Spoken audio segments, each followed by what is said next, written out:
So the first video I ever made on this channel was how to make a low poly torch in Blender.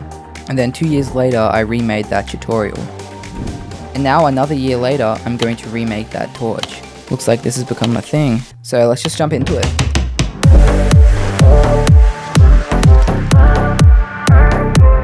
Okay, so I've opened up Blender here, and obviously I'm going to delete the default cube. And I may as well add a cylinder.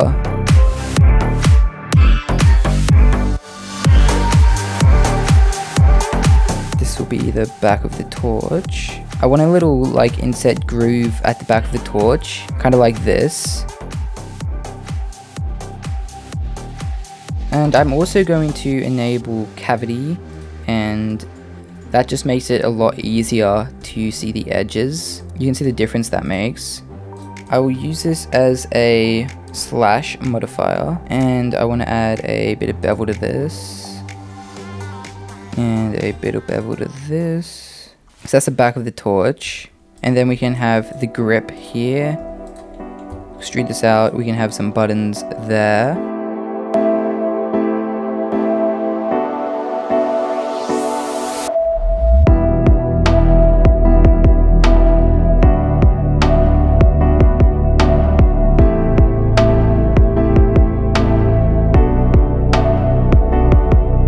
Now I'll add the switch. I'm going to add a cube, scale it on the X, scale it on the Y. I'll move that up, add some bevel. And if you see me using this menu here, this is actually HardOps, which is a really awesome add-on. I have a video up here explaining what the add-on does, so you can check that out. One of its really cool features is it allows you to do booleans super fast. Okay.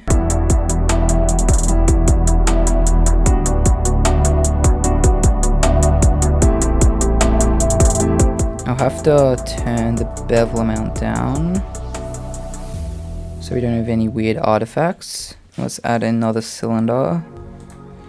Scale this to the size.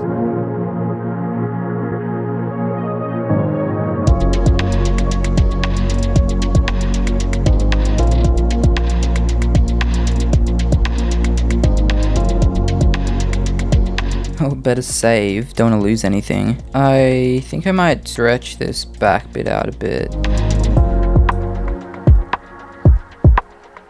And I want to do something different than these grooves, so I'm going to add a torus, bring that down, shade it shade it smooth.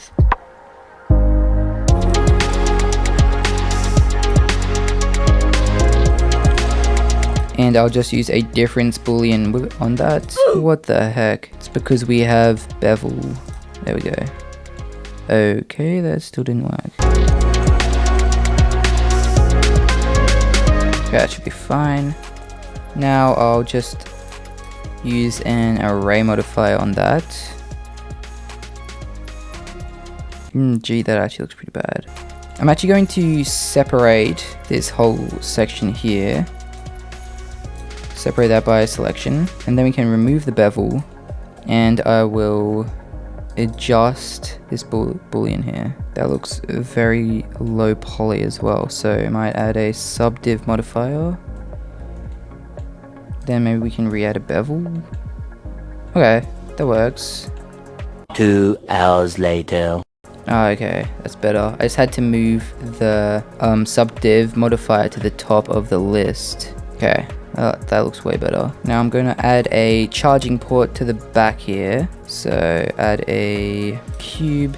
And I'm going to use a USB-C because that's pretty common. Something like this.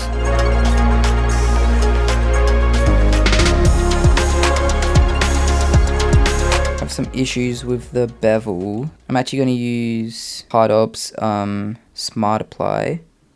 That applies everything but the bevel, and then we can apply the bevel. And then we can use a difference, and that should be fine.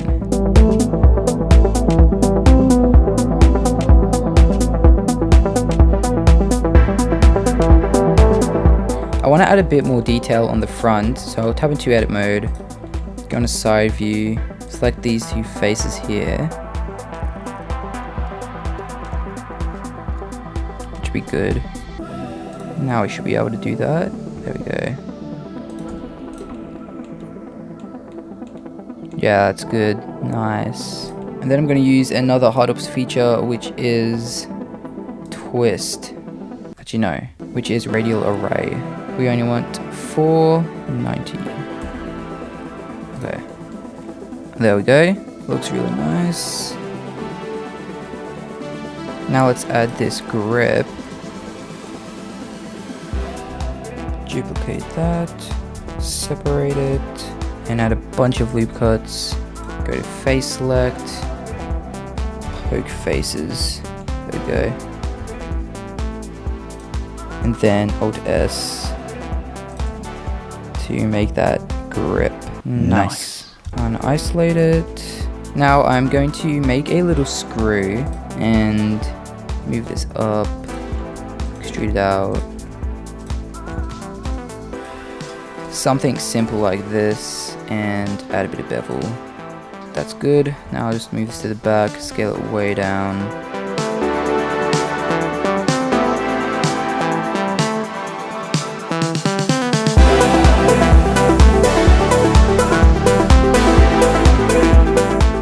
Okay, I think that's good for the moment.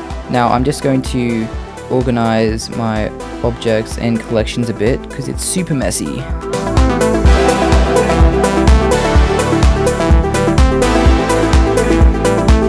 Okay, that's a lot better. Now we have everything sorted into collections. Nice.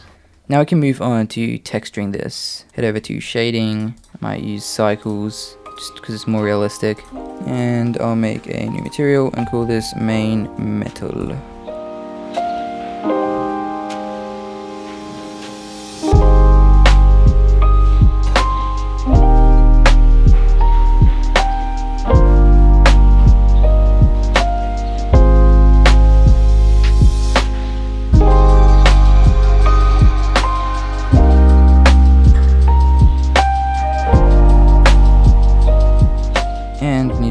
This the glass. With that, we can use the principled BSDF, I guess. Bruh. No, it crashed. Oh, darn it. Okay, we're back, but I lost a bit of work. Dang it. Okay, we're back to where we were up to before. I need to add a little bit of light inside here. Let's just make a simple bulb. Forgot to do this earlier. Probably just do something like this. And put that in the middle. Something like that. Doesn't need to be complicated. Let's call this light emission 50. Bang. Okay, that is about done for materials. I'm gonna go back to our layout and set up a simple scene. Okay, so I just set up a simple scene. It's really simple, basically just a plane in the background and a few lights. I did add a little bit of glare in the compositor, but that was basically it. I hope you liked this video and found it interesting. If you want to see more videos like this, maybe drop a like and subscribe. And with that said, I'll see you in the next one.